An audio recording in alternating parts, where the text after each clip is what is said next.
নমস্কার। WBCS 2023 preliminary result নিয়ে যেটা চলছে তা অত্যন্ত দুর্ভাগ্যজনক। একবার নয়, দুবার নয়, আপনারা জেনে গেছেন যে গতকালেও 3 নম্বর বারেও পিএসসি 101 জন ইডাব্লিউএস ক্যান্ডিডেটকে নতুন করে ইনক্লুড করেছে মেন পরীক্ষা দেওয়ার জন্য। এবং এই ক্যান্ডিডেটদের কিন্তু আক্ষরিক অর্থে কোনো দোষ ছিল না, তারা কাট অফের থেকে বেশি পেয়েছিলেন, তারপরেও তাদের নাম আসেনি কোনো যান্ত্রিক কারণে, সেই ত্রুটিটা পিএসসির এন্ড থেকে। কিন্তু গতকাল পিএসসি যে 101 জন ইডাব্লিউএস ক্যান্ডিডেটদের নাম নতুন করে ঘোষণা করেছে, তারপরেও গতকাল ছিল 12 তারিখ, তারপরেও তারা জানাচ্ছেন যে পিএসসি মেন পরীক্ষা 16ই অগাস্ট থেকে যেরকম ভাবে নেওয়ার কথা ছিল সেই পূর্ব নির্ধারিত তারিখগুলোতেই মেন পরীক্ষা নেবে।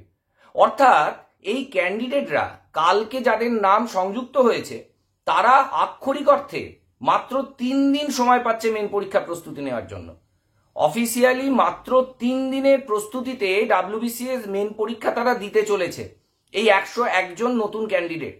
এর আগের লটেও যে ক্যান্ডিডেটরা ইনক্লুড হয়েছিলেন তাদের হাতেও খুব কম সময় ছিল, কিন্তু পিএসসি এত যে যুগান্তকারী সিদ্ধান্ত নিল নতুন করে ক্যান্ডিডেটদের নাম সংযুক্ত করার, তা স্বাগত জানানোর পাশাপাশি এটা সবচেয়ে আশ্চর্যের এবং দুর্ভাগ্যজনক যে মেন পরীক্ষার তারিখ তারা পিছল না।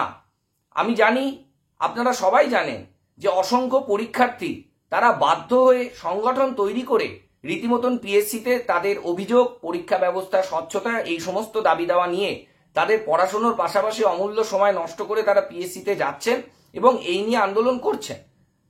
এই পিএসসি যদি ডাব্লিউবিসিএস মেন পরীক্ষা 16ই অগাস্ট থেকেই নেন, তাহলে তাদের এই রেজাল্টটি প্রকাশ করার জন্য অনেক বেশি সতর্কতা অবলম্বন করার কথা ছিল।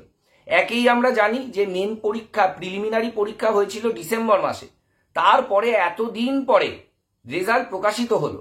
এই দীর্ঘ 7 মাস পরে যখন রেজাল্ট তারা প্রকাশ করলো তখন তারা বাড়তি সতর্কতা অবলম্বন করলো না।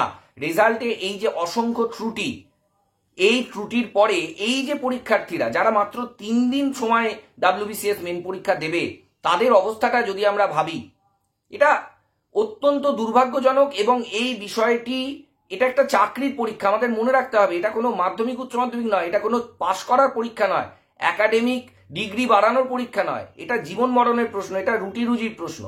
সুতরাং পিএসসি এই পরীক্ষা, ডাব্লিউবিসিএস মেন পরীক্ষা অবিলম্বে পিছানো উচিত। আমি জানি যে একটা পরীক্ষা পিছানোর জন্য পিএসসিকে অনেক কিছু পরিবর্তন করতে হবে, ভেন্যু পরিবর্তন থেকে শুরু করে সমস্ত কিছু, কিন্তু তার দায় কার?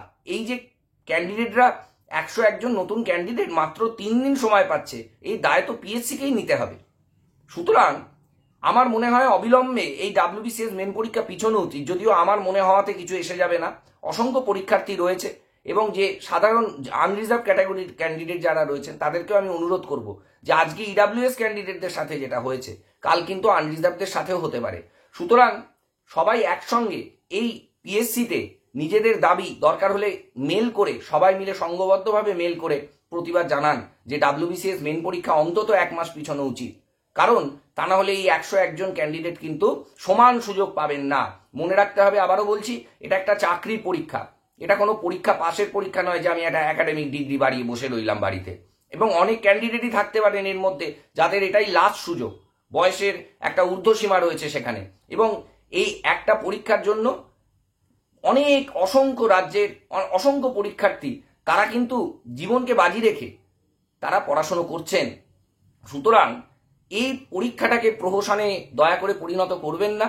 অবিলম্বে ডাব্লিউবিসিএস মেন পরীক্ষা পেছন কর্তৃপক্ষের কাছে আমার বিনীত অনুরোধ রইল। আমি জানি যে আমার একার অনুরোধে কিছুই হবার নয়, তবু আমি আমার প্রতিবাদ একজন সাধারণ শিক্ষক হিসেবে রেজিস্টার করলাম। আশা করি সবাই সংঘবদ্ধভাবে মেল করে, যারা পরীক্ষার্থী নয় এরকম লোকের মেল তো পিএসসিতে খুব একটা গ্রাহ্য হবে না। সুতরাং যারা পরীক্ষার্থী তারা অবিলম্বে মেল করুন, কারণ এই আজকে যে পরীক্ষাটা নিয়ে এটা হয়েছে কালকে কিন্তু অন্য পরীক্ষার ক্ষেত্রেও এই একই বিষয় হতে পারে। সুতরাং আমার মনে হয় বিষয়টি নিয়ে সরব হওয়ার প্রয়োজন আছে। আপাতত এইটুকুনি, যারা মেন পরীক্ষা দিতে চলেছেন তাদেরকে শুভেচ্ছা রইল। আশা করি সবার পরীক্ষা ভালো হবে। ধন্যবাদ।